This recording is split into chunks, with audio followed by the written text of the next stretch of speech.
मूक माटी का स्वाध्याय हम सभी कर रहे हैं। आचार्य श्री विद्यासागर जी द्वारा विरचित। मंगलम भगवान वीरो मंगलम गौतमो गणी मंगलम कुंद कुंदाद्यो जैन धर्मोस्तु मंगलम। नमो अरिहंताणम नमो सिद्धाणम नमो आयर्याणम नमो उवज्जायाणम नमो लोये सवसाहुणम।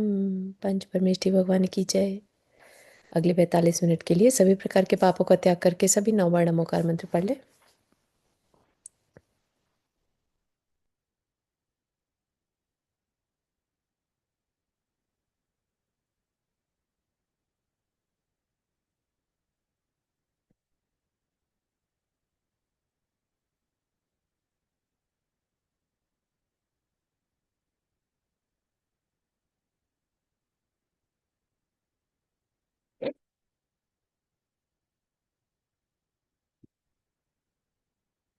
हम्म। तो हम यहाँ पर देख रहे थे। अब वो कलश जो है, माटी जो है कलश का रूप ले चुकी है और उसको एक सेठ अपने घर ले गया है। बहुत अच्छे से उसने उसे सजाया है, पूजा के लिए रेडी हुआ है, खुद भी तैयार होकर किसी तरह, है ना। हमने देखा था कैसे उसने पहले खुद अभिषेक किया भगवान का और गंधोदक लगाकर उसने फिर वो नीचे आया, पूजा आदि करके देखा कि उसके परिवारजन जो हैं वो चौक पूर रहे हैं और वहाँ पर सब लोग पात्र जो है उसके लिए वेट कर रहे हैं। और पात्र कैसा है? तो पात्र तो नीचे देखकर चलने वाला है, लेकिन फिर भी कितना भी नीचे देखे वो न जाने उसके पास कौन सी शक्ति है जो उससे वो अपने कहाँ जाना है ये देख लेता है, किसके घर जाना है, कौन योग्य दाता है, ये चीज़ कैसे नोटिस कर लेता है। ये भी एक बहुत बड़ी कला है उसके पास, है ना। उससे 4 हाथ आगे भी देखते जाना है और पात्र भी चयन करना है, राइट, दाता भी चयन करना है। तो बहुत ही इंटरेस्टिंग सा प्रोसेस रहता है ये। और इसमें बहुत सारी चीज़ें हैं देखने की और सबसे इम्पोर्टेंट चीज़ है कि ये प्रक्रिया जो है ये सातिशय पुण्य का बंद कराने वाली होती है। क्यों? क्योंकि जो पात्र है वो आहार के लिए निकला है और उस आहार को ग्रहण करके वो अपने रत्नत्रय की साधना और अच्छे से कर पाएगा।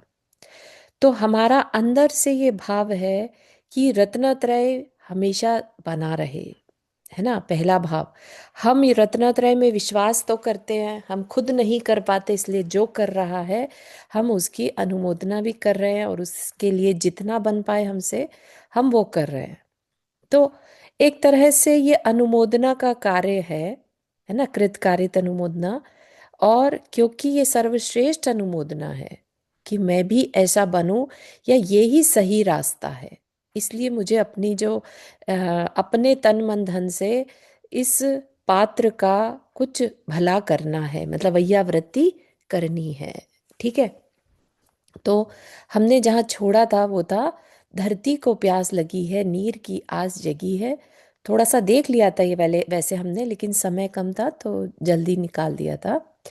मुख पात्र खोला है कृत संकल्पिता है धरती की, पात्र की प्रतीक्षा नहीं करना है, दाता की विशेष समीक्षा नहीं करना है, अपनी सीमा अपना आंगन भूल कर भी नहीं लांघना है। कारण पात्र की दीनता निरभिमान दाता में मान का आविर्माण कराती है।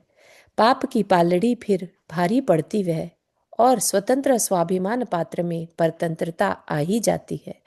कर्तव्य की धरती धीमी धीमी नीचे खिसकती है, तब क्या होगा? दाता और पात्र दोनों लटकते अधर में। कह रहे हैं कि जो पात्र है उसको धरती का रूप दे दिया है। ठीक है, जैसे धरती प्यासी हो, बहुत समय से वर्षा नहीं हुई है ना, और उसको प्यास लगी है ना। नीर मतलब पानी, पानी की आस जगी है, तो उसने अपना मुख पात्र खोला है। कैसे खोलती है धरती? जगह जगह दरारें आ जाती है जो, राइट। तो उससे पता चलता है कि धरती को बहुत प्यास लगी है, नीचे तक सूख चुकी है ना। तो इसी तरह से कह रहे हैं कि जो धरती है उसे ऐसा नहीं कि वो प्रतीक्षा करे दाता की। दाता यहाँ पर कौन हो गया? आकाश के बादल, ठीक है। तो धरती सिर्फ अपना मुंह खोल देती है, बादल आएंगे ठीक है, नहीं आए तो ठीक है। उसको ये मतलब नहीं है कि अरे आए क्यों नहीं, अभी तक क्यों नहीं आए। ऐसा बिहेव करने से क्या होगा, वो जो पात्र है वो दीन कहलाएगा। पात्र की दीनता से क्या होगा, ये दाता में अभिमान क्रिएट कर सकता है। ठीक है। तो अभिमान आ गया अगर दाता में कि मैं देने वाला, देखो ये बेचारा है ना, ये मुनि, इनको कितनी भूख लगी है, मैं इन्हें भोजन कराऊं, बेचारा मुनि। अगर ऐसे भाव आ गए तो पाप का पलड़ा भारी पड़ने लगेगा, किसका, दोनों का। ठीक है। तो पात्र भी दीन होना अच्छा नहीं है और दाता का मानी होना अच्छा नहीं है, दोनों में ही तकलीफ है। क्योंकि फिर क्या होगा, जो पात्र है उसकी स्वतंत्रता चली जाएगी। ठीक है ना, उसने सब कुछ छोड़ा, घर सब कुछ छोड़ा, परिवार छोड़ा, स्वतंत्रता के लिए, अपनी आत्मा को कर्मों से मुक्त कराना है। लेकिन ऐसे भावों से क्या वो कभी मुक्त हो पाएगा, नहीं, है ना। तो इसलिए कहा कि ये दोनों, इस तरह के भाव दोनों ही दाता और पात्र को अधर में लटका सकते हैं। फिर तभी तो काले काले मेघ सघन ये अर्जित पाप को पुण्य में ढालने, जो सत पात्र की गवेषणा में निरत है, पात्र के दर्शन पाकर भाव विभोर गदगद हो गड़गड़ाहट ध्वनि करते, सजल लोचल युगल सावन की 64 धार पात्र के पाद प्रांत में प्रणिपात करते हैं। क्या हुआ यहाँ पर, काले काले मेघ, काले काले मेघ मतलब जो पाप से भरे हैं। दाता क्या है, दाता ने कमाई की है, गृहस्थी चलाई है, तो बहुत पाप अर्जन किया है। उस पाप को वो पुण्य में कैसे कन्वर्ट कर सकता है, इसी तरीके से, है ना। अपने कमाए हुए धन से, सामग्री से पात्र के लिए भोजन बनाना, या उनके लिए ना भी बनाओ, अपने लिए बनाया, उसमें से दिया, तो भी अपने में से ही दिया ना। तो तुम अच्छा बनाओगे तो अच्छा दे पाओगे, राइट। तो देना ही क्या है, पुण्य में ढालना है, किसको, अपने अर्जित पाप को। तो ये एक बहुत पुण्यशाली प्रक्रिया है। और वहां पर क्या हुआ, जैसे बादलों को, जैसे काले काले बादल हैं, है ना, और उन्हें बरसना है, तो वो देख रहे हैं कहाँ धरती बहुत प्यासी है। ठीक है। तो इसी तरह से वो अपने उस पाप को कन्वर्ट करना तो चाहते हैं, लेकिन कहाँ, सत पात्र की गवेषणा, गवेषणा मतलब खोज में। तो वो सत पात्र की खोज में है कि कहाँ हम अपने इन कालेपन को कन्वर्ट कर ले, निर्मल हो जाए। ठीक। तो जैसे उन्होंने पात्र को के दर्शन किए, देखा पात्र को, तो उनका एकदम से मन बहुत विभोर हो गया, भाव विभोर, गदगद भाव से, जैसे उनके आंखों से आंसू ही बहने लगे हों। ठीक है। ये क्या है, ये जैसे मेघ में से पानी बरसता है, वो क्या है, आंखों से आंसू ही बह रहे हैं उसके, मतलब अंदर की, अंदर के भाव ही बाहर आ रहे हैं, है ना। और उन्होंने पात्र के जो पैर हैं जैसे वो धो ही रहे हों, इस तरह से समझिएगा यहाँ पर। ठीक है। फिर तो धरती ने अनायास सहज रूप से बादल की कालिमा को धो डाला, अन्यथा वर्षा के बाद बादल दल वह विमल होता क्यों। ठीक है ना। बहुत सुंदर क्रिएटिविटी है यहाँ पर, सोच है कि बादल का जो कालापन था वो उसने उड़ेल दिया, यानी कन्वर्ट कर लिया, अपने आप को स्वच्छ कर लिया, अपने पाप को पुण्य में कन्वर्ट कर लिया, है ना। तो धरती उसके लिए कारण बन गई अपने पापों को कन्वर्ट करने में, और बादल विमल निर्मल हो गए, कालिमा खत्म हो गई, है ना। कितना सुंदर दृश्य एज्यूम किया है कि जब ऐसा कुछ होता है तो धरती आकाश के लिए कारण बन रही है निर्मल होने में। ऐसे ही पात्र जो है वो कारण बनता है दाता की विशुद्धि में और दाता के पुण्य के अर्जन में। ठीक। तो ये सब जो है वो कुंभ बता रहा था सेठ को। ठीक। कुंभ के मुख से कविता सुनी कम शब्दों में, सार के रूप में दाता की गौरव गाथा सामने आई, गौरव दाता की गौरव गाथा आचार संहिता ही सामने आई। आदर्श में अपना मुख दिखा विमुख हुआ जो आदर्श जीवन से, जिस मुख पर बेदाग होने का दंभ भर दमक रहा था, सेठ की आंखें खुल गई। वह अपने को संयत बनाता, सब कुछ भ्रांतियां धुल गई। क्या हुआ यहाँ पर? कुंभ ने क्या किया? कम शब्दों में, कुंभ के मुख से कविता निकली कम शब्दों में, सार रूप में। मतलब जितना कम कह सके उतना कम वो कह रहा है, लेकिन सार रूप में बता रहा है क्या? दाता को कैसा दान करना चाहिए, दाता को दान करने से क्या मिलेगा, है ना। तो आचार संहिता, एक तरह से हमारा आचार विचार कैसा होना चाहिए, हमारे भाव विशुद्ध होने चाहिए। ठीक। और जो कविता है उससे क्या हुआ?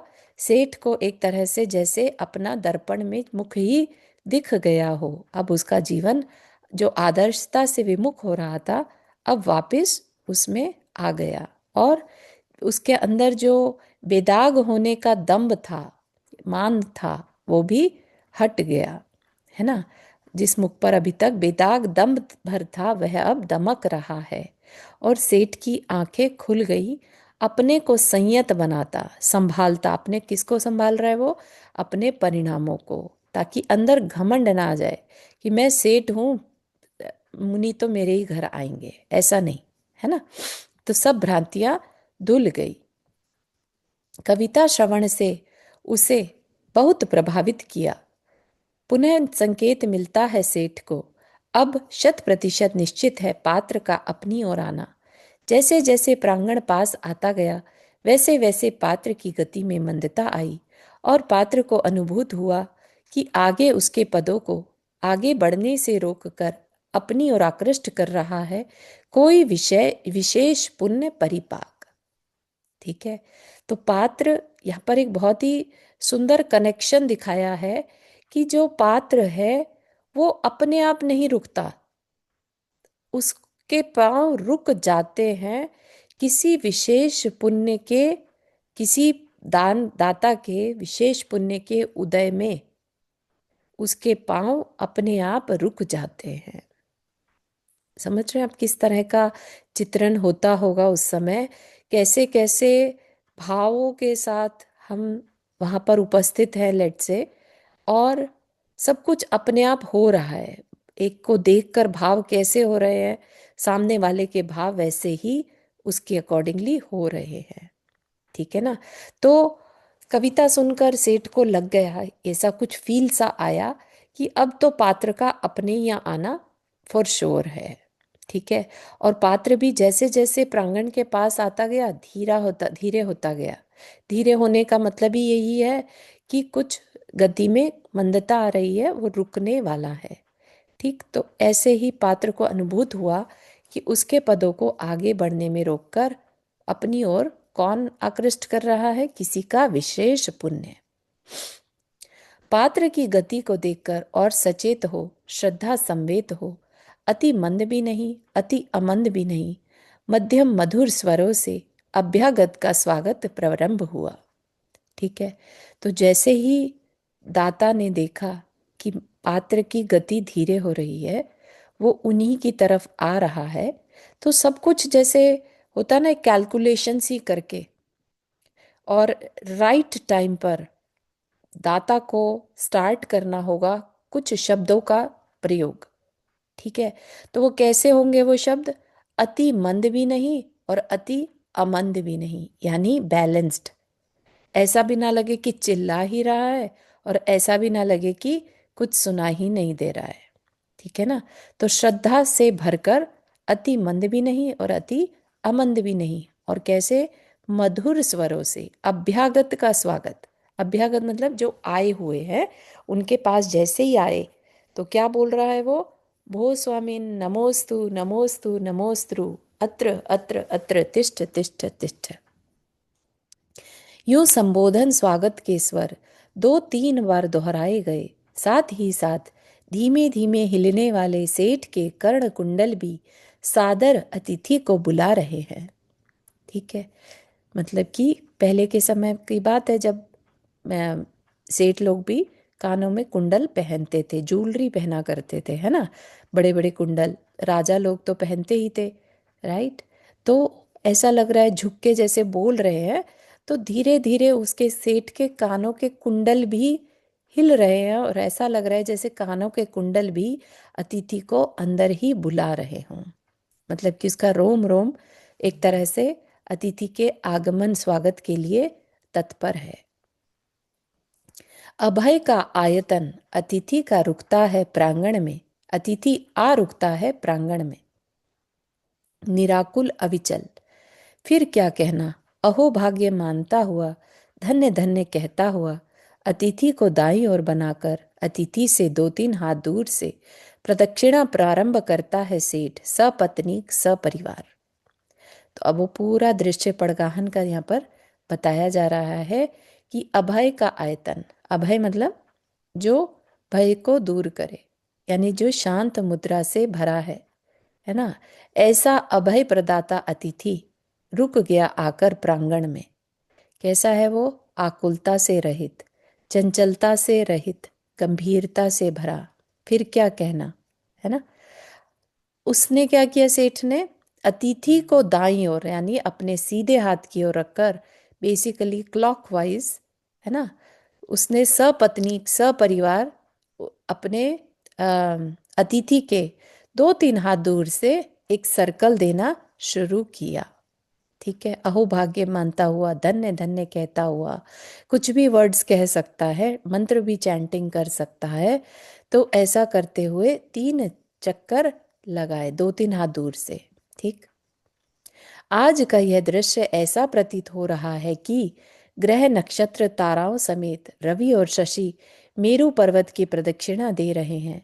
3 प्रदक्षिणा दी गई, जीव दया पालन के साथ, पुनः नमस्कार के साथ नवदा भक्ति का सूत्रपात होता है। मन शुद्ध है, वचन शुद्ध है, तन शुद्ध है और अन्न पान शुद्ध है।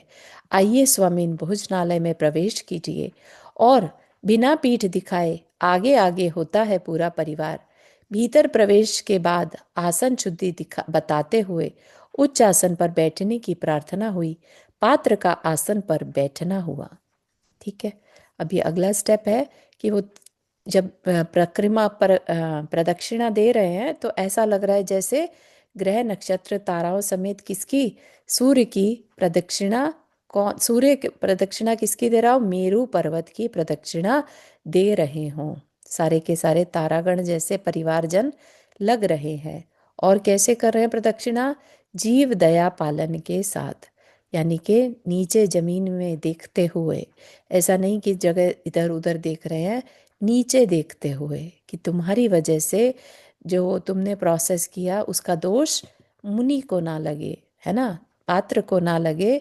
तो जीव दया का पालन के साथ एक बार फिर से उसने नमस्कार किया और भक्ति पूर्वक कहा कि मन शुद्ध है, वचन भी शुद्ध है, तन भी शुद्ध है और अन्न पान भी शुद्ध है। पूर्ण शुद्धि के साथ आप मेरे भोजनालय में प्रवेश कीजिए। ठीक। और आगे आगे पूरा परिवार मुनि को लेते हुए अंदर प्रवेश करता है और उन्हें आसन शुद्धि, आसन शुद्धि मतलब कि आसन जो है शुद्ध हो, साफ सुथरा हो, हिलता डुलता ना हो, दीवार से थोड़ा दूर हो, है ना। तो इस तरह से करते हुए आसन शुद्धि बताते हुए कि आसन भी शुद्ध है, आप उच्च आसन पर विराजमान होइए, है ना। और उस पर फिर पात्र का आसन पर बैठना हुआ। पादाभिषेक हेतु पात्र से किया जाता है विनम्र निवेदन, निवेदन को स्वीकृति मिलती है। ठीक है। तो अभी तक क्या है, पात्र के हाथ जो है कंधे पर लगा है एक, जिसको कि अंजलि बांधना कहते हैं। ठीक है। वो आहार की मुद्रा कहलाती है। ठीक है। तो अभी क्या हुआ, अभी कुछ नहीं, अभी सिर्फ पात्र आकर बैठा है। अब उससे रिक्वेस्ट करी कि पाद प्रक्षालन किया जाएगा, आप कृपा कर पैर को थाली में रखिए। ठीक है ना। तो उससे आवेदन किया जा रहा है। पलाश की छवि की हरते, पलाश की छवि को हरते अविरति भीरू अवतरित हुए रजत की थाली पर पात्र के युगल पादतल। क्या कह रहे हैं, पलाश के जो फूल होते हैं ना, थोड़े से पिंक पिंक होते हैं, ऐसे ही वो मुनि के जो पद है नीचे से वो पिंक पिंक हैं।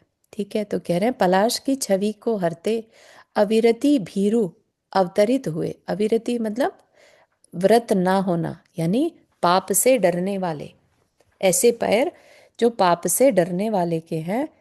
रजत की थाली पर पात्र के युगल पाद तल। ठीक है, उसको चांदी की थाली में रख दिया, और रखने से क्या हो गया, लो उसी समय गुरु पद के प्रति अनुराग व्यक्त करती थाली भी, यानी गुरु पद का अनुकरण करती कुमकुम कुंदन सी बनती लाल, छान तपाए समशीतोष्ण प्रासुक जल से भरा माटी का कुंभ हाथों में ले दाता पात्र के पदों पर ज्यों ही झुका त्यों ही बस कंदर्प दर्प से दूर गुरुपद नख दर्पण में कुंभ ने अपना दर्शन किया और धन्य धन्य कह उठा। क्या हुआ यहाँ पर कि थाली में पात्र के पांव रखे गए, पिंक कलर के बिल्कुल, है ना। तो जो थाली भी थी वह भी गुरु पद के प्रति अनुराग को व्यक्त करने लगी। यानी सिर्फ सेठ या परिवारजन ही नहीं खुश हैं, बल्कि इवन कहा ना उसके कुंडल भी खुश थे, उसका कलश तो खुश है ही, उसकी थाली भी खुश है ना। तो सभी अपना अनुराग व्यक्त कर रही हैं। तो ऐसा लग रहा है थाली ही लाल हो गई हो गुरु के पांव पड़ने से। अब उसने माटी का कुंभ हाथों में ले दाता ने क्या किया, प्रासुक जल से भरा, छान कर और गर्म करके, और फिर समशीतोष्ण, समशीतोष्ण मतलब निवाया पानी, है ना, ना बहुत तेज गर्म ना बहुत ठंडा। ठीक, ऐसे जल से दाता पात्र के पदों पर ज्यों ही झुका त्यों ही बस कंदर्प दर्प से दूर, कंदर्प दर्प मतलब मान घमंड से दूर, गुरु महाराज के जैसे ही नख दर्पण में कुंभ ने अपना दर्शन किया। अब ऐसा मत समझिए कि क्योंकि हर मुनि राज के नाखून चमक रहे होते हैं, लेकिन यहाँ पर क्योंकि कविता फॉर्म में है तो बता रहे हैं कि मान दूर करके जैसे ही गुरु महाराज के चरणों के जो नख थे, अंगुलियों के नख थे, उनमें कुंभ ने अपना दर्शन किया, तो उसको अंदर से निकला धन्य धन्य कह उठा, क्योंकि इसी कार्य के लिए तो उसने इतनी पीड़ा सहन की थी, है ना। याद होगा ना सबको किस तरह से उसका मन था कि मुझे अपना कल्याण करना है, तो आज वो कल्याण का क्षण आ चुका है ना। जय जय गुरुदेव की, जय जय इस घड़ी की, विचार साकार जो हुए, पथ गत पीड़न वेदन, जो कुछ बचा खुचा कालुष्य सर्वस्व स्वपन को यहीं पर अर्पण किया। शरण चरण है आपके, तारण तरण जिहाज, भवदती तट तक ले चलो, करुणा कर गुरुराज। यूं गुरु गुण गान करते, विघ्न विनाशक विभव विधायक, अभिषेक संपन्न हुआ प्रक्षालन भी। आनंद से भरे सबने गंधोदक मस्तक पर लगाया, परिवार सहित इंद्र की भांति सेठ लग रहा है। क्या हुआ, सब उनके प्रक्षालन कर रहे हैं, और क्या कर रहे हैं, अंदर से जो कलश है उसके अंदर से निकल रहा है जय जय गुरुदेव की, जय जय इस घड़ी की, है ना। अतीत में पथगत, गत मतलब पास्ट में, रास्ते भर की पीड़न वेदन, जितना भी कुछ अंदर में कालुष्य था, पीड़ा थी, दुख था, वह सब गुरु चरण में अर्पण कर दिया। क्यों कर दिया, पूरी तरह से समर्पण क्यों कर दिया, शरण चरण है आपके, अब आपके चरण ही शरण है। किस लिए, तारण तरण जिहाज, इस संसार के सागर से तारने वाले जहाज के रूप में आपके चरण हैं, इसलिए उनकी शरण ली है ना। संसार से पार करने वाले गुरु महाराज इस समय उनकी शरण है, वही मेरा बेड़ा पार करने वाले हैं। करुणा कर गुरुराज, है ना, ऐसे करुणा से भरे हुए गुरुराज हैं। और यूं गुरु का गुणगान करते, कैसे गुरु का गुणगान करते, कैसे गुरु का विघ्न विनाशक, जो विघ्नों को नष्ट करने वाला है, और विभव विधायक, वैभव को देने वाला है ना। पुण्य से सब कुछ मिलता है ना, उस अपेक्षा से लगाना यहाँ पर कि वैभव संपन्नता को देने वाला अभिषेक जो पाद प्रक्षालन था वो कंप्लीट हो गया और सबने आनंद से भरकर गंधोदक को मस्तक पर लगाया। ठीक है। और इस समय पर सेठ का परिवार कैसा लग रहा है? ऐसा जैसा इंद्र ही हो। ठीक है। इसी क्रम में अब यथा विधि यथा निधि यथा जात सन्निधि स्थापना पूर्वक अष्ट मंगल द्रव्य ले जल चंदन अक्षत पुष्पों से चरु दीप धूप फलों से पूजन कार्य पूर्ण हुआ पंचांग प्रणाम पूर्वक। अब क्या, जैसा विधि में बताया गया है, जैसी विधि है वैसा ही उसने क्या किया, आगे सन्निधि स्थापना पूर्वक गुरु की पूजा करी। किससे? अष्ट द्रव्यों से, अष्ट मंगल द्रव्यों से गुरु की पूजा की। जल चंदन, अक्षत मतलब बिना टूटे चावल, पुष्प, चरु मतलब नैवेद्य, दीप धूप और फल से पूजन कार्य पूर्ण हुआ। और पूजन करने के बाद सेठ ने पंचांग प्रणाम पूर्वक फिर से कहा, पुनश्च बद्धांजलि होकर परिवार प्रार्थना करता है पात्र से कि भो स्वामिन अंजलि मुद्रा छोड़कर भोजन ग्रहण कीजिए। ठीक है ना। आप देख रहे हैं, अंदर लाने से, बिठाने से, पाद प्रक्षालन से और उसके बाद भोजन ग्रहण करने से दाता कितना अपने आप को पेशेंटली, बिल्कुल है ना, और विवेक के साथ, किसी भी चीज में उतावली नहीं कि अब आ गए हो अंदर तो जल्दी से बस बैठ जाओ और हाथ हटा लो, मुद्रा खोल लो और शुरू करो, ऐसा नहीं है ना। जो प्रोसेस है उसी प्रोसेस को शांति के साथ फॉलो करना। दान विधि में दाता को कुशल पा अंजलि छोड़ दोनों हाथ धो लेता है पात्र, और जो मोह से मुक्त हो जाते हैं, राग रोष से रीते हैं, जन्म जरा जन्म मरण जरा जीर्णता जिन्हें छू भी नहीं सकते, अब क्षुधा सताती नहीं जिन्हें, जिनके प्राण प्यास से पीड़ित नहीं होते, जिनमें स्मय विस्मय के लिए नहीं, पल भर भी प्रशय नहीं, जिन्हें देखकर भय ही भयभीत हो भाग जाता है, सप्त भयों से मुक्त अभय निधान, निद्रा तंद्रा जिन्हें घेरती नहीं, सदा सर्वथा जागृत मुद्रा स्वेद ले लत पथ हो, वह गात्र नहीं, खेद श्रम की वह बात नहीं, जिनमें अनंत बल प्रकट हुआ है परिणाम स्वरूप, जिनके निकट कोई भी आतंक आ नहीं सकता, जिन्हें अनंत सौख्य मिला है, जो सो शोक से शून्य सदा अशोक है, जिनका जीवन ही विरति है तभी तो उनसे दूर फिरती रहती रति वह, जिनके पास संग है न संग, जो एकाकी है फिर चिंता किसकी उन्हें, सदा सर्वथा निश्चिंत है अष्टादश दोषों से दूर, ऐसे आरहतों की भक्ति में डूबता है, कुछ पलों के लिए नासाग्र दृष्टि हो महामना। क्या कह रहे हैं? हालांकि बहुत लंबा लग रहा होगा, लेकिन सिंपल है इसमें कि जो मुनिराज हैं जैसे ही अपनी अंजलि छोड़कर बैठते हैं, मतलब छोड़ते हैं, तो बैठे बैठे ही पहले वो कायोत्सर्ग करते हैं।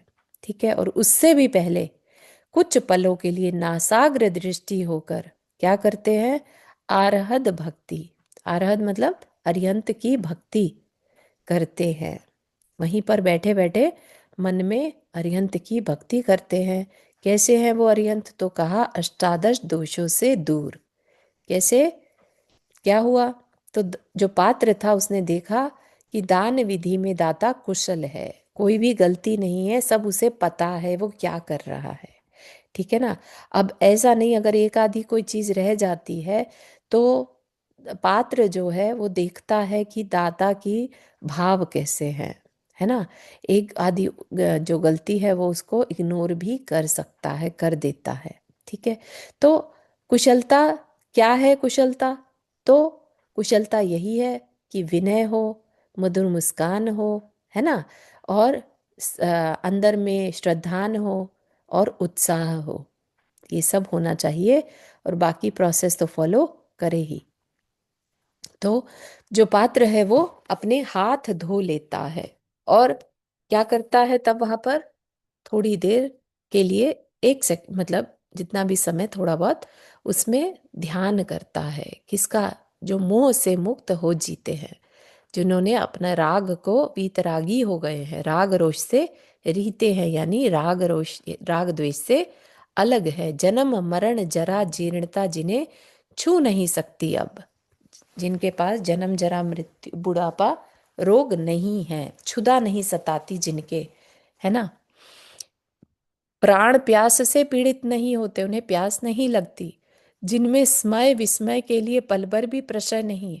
स्मय मतलब मद आना या आश्चर्य होना, उसके लिए कोई भी पल भर के लिए भी उसमें कोई जगह नहीं। जिन्हें देखकर भयभीत हो भाग जाता है, यानी निर्भय, सात भयों से मुक्त, अभय के निधान। तंद्रा निद्रा तंद्रा जिन्हें घेरती नहीं, 18 दोषों में भगवान कभी सोते नहीं।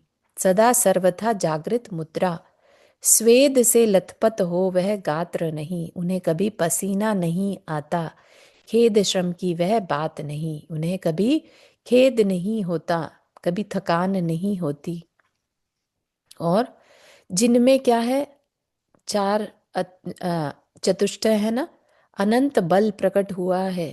परिणाम स्वरूप जिनके निकट कोई भी आतंक आ नहीं सकता, कोई भी, उन्हें किसी का डर नहीं है, राइट। अनंत वीर्य है उनके अंदर, जिन्हें अनंत सौख्य मिला है, अनंत सुख, अनंत शांति।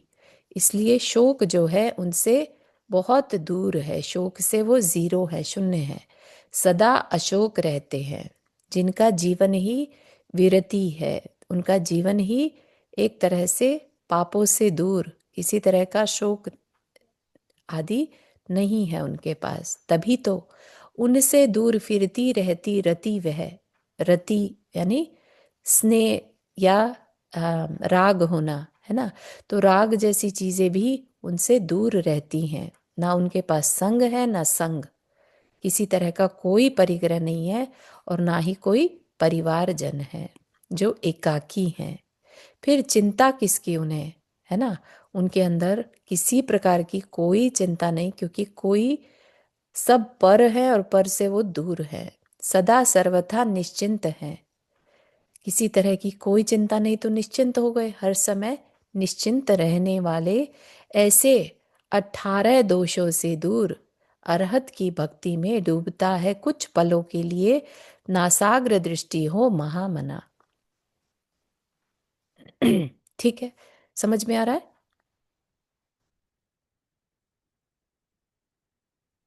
जी। हम्म। हाँ, आ रहा है, लेकिन नासाग्र दृष्टि का क्या नासाग्र मतलब? मतलब अपने नासा पर दृष्टि कर लेना, मतलब कि सामने भी नहीं देखना और बंद भी नहीं करना, बस अपने अपने आप को देखने के लिए दृष्टि को स्थिर कर देना नासाग्र पर। नासाग्र मतलब नासा यानी नाक के अग्रभाग पर। ठीक है। हाँ। हम्म। श्रवण का कायोत्सर्ग पूर्ण हुआ। अब श्रवण भी ऐसा नहीं कि भूख लग रही है तो जल्दी से बस खा लो, है ना। अपना पूरा प्रोसेस जो है वो करेंगे, तब जाकर।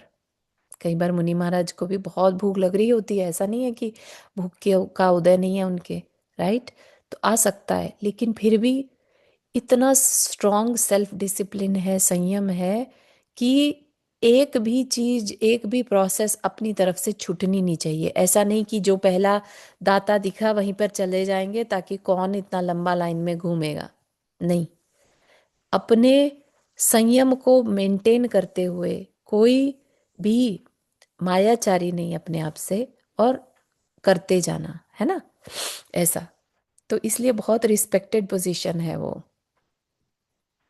श्रमण का कायोत्सर्ग पूर्ण हुआ कि आसन पर खड़ा हुआ वह अतिथि दोनों एड़ियों और पंजों के बीच क्रमशः 4 और 11 अंगुल का अंतर दे। क्या हुआ? श्रमण का कायोत्सर्ग पूरा हो जाने पर वह खड़ा हो गया, है ना। श्रमण मतलब जो साधु आया था वो खड़ा हो गया। अब बहुत देर खड़े होना है, तो क्या करते हैं साधु लोग?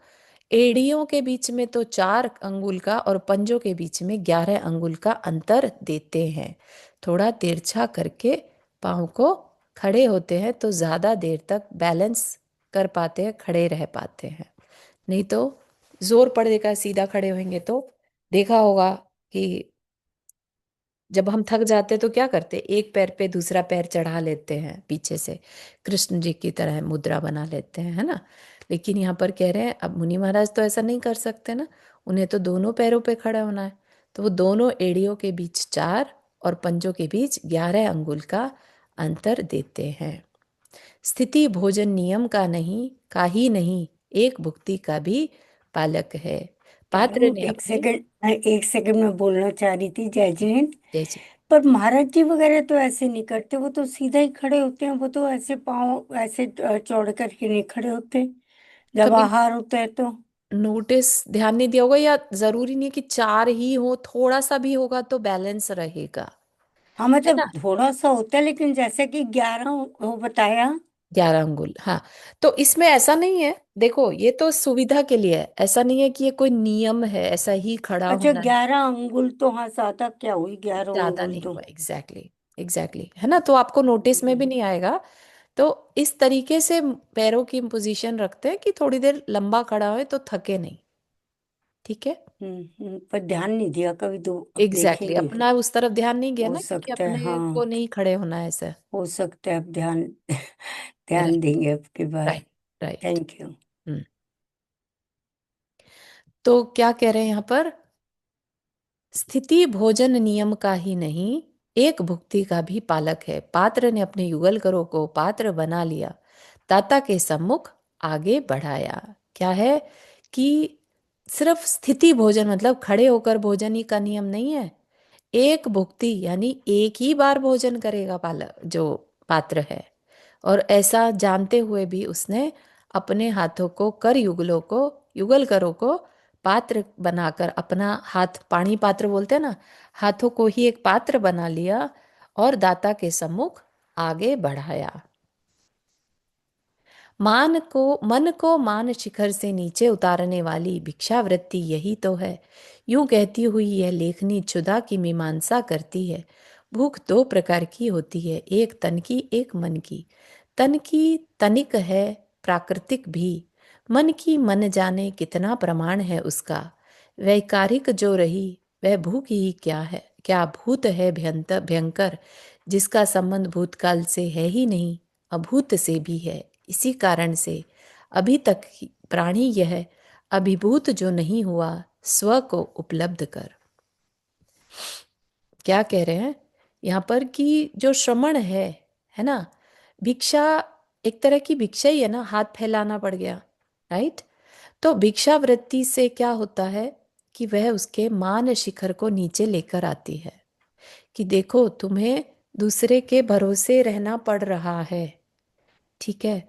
तो पात्र के अंदर भी ये विचार चल रहे होते हैं कि ये क्षुधा नहीं होती तो शायद मुझे हाथ नहीं फैलाने पड़ते, लेकिन इस क्षुधा के कारण और क्योंकि मेरे पास रिसोर्स नहीं है ना, मुझे जो गृहस्थ है उसके आगे हाथ फैलाने पड़ रहे हैं। तो इस तरह की जो सोच है उससे उनके मान को मान शिखर से नीचे, मन को जो है मान शिखर से नीचे उतार देती है ये भिक्षावृत्ति, ठीक है। उस टाइम ये नहीं आ रहा होता पात्र को कि मैं इनके पुण्य को बढ़ाने वाला हूँ, है ना, और अपना ऐसा मान करता रहे, नहीं। उसको ये पता है कि मेरी भूख के कारण मुझे भिक्षा लेनी पड़ रही है, ठीक है। तो इस प्रकार यहाँ पर लेखनी जो है क्षुधा की मीमांसा करती है। मीमांसा मतलब एनालिसिस। क्या है कि क्षुधा भूख 2 प्रकार की है, एक तो म- तन की यानी जो शरीर में भूख लगी है, पेट में भूख लगती है ना जैसे, और एक मन की। तन की कैसी है, तनिक है यानी टेम्परेरी है और प्राकृतिक है, स्वाभाविक है।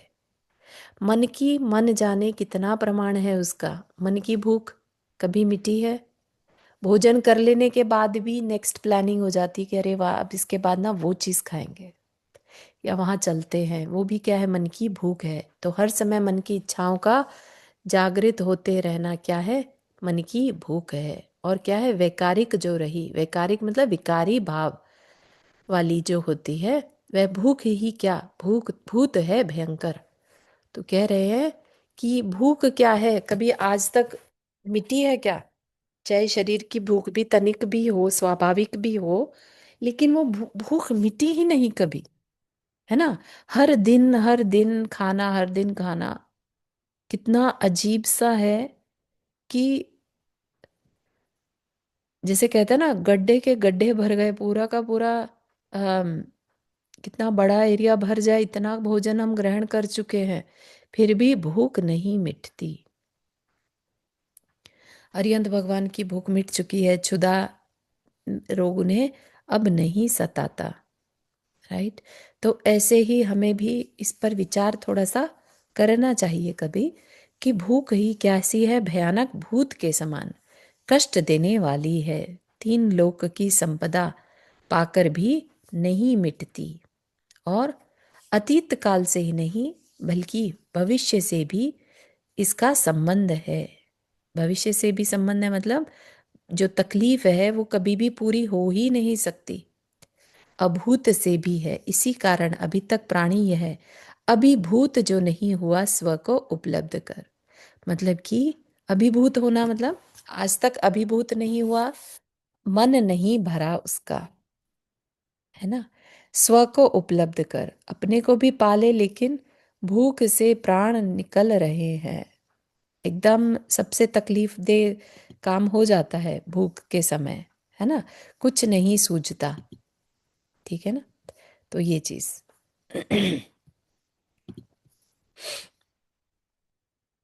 ठीक है, यहीं तक रखें आज के लिए। बहुत सारा विषय आज हमने कवर किया है। यहाँ तक कि किसी को कुछ पूछना है?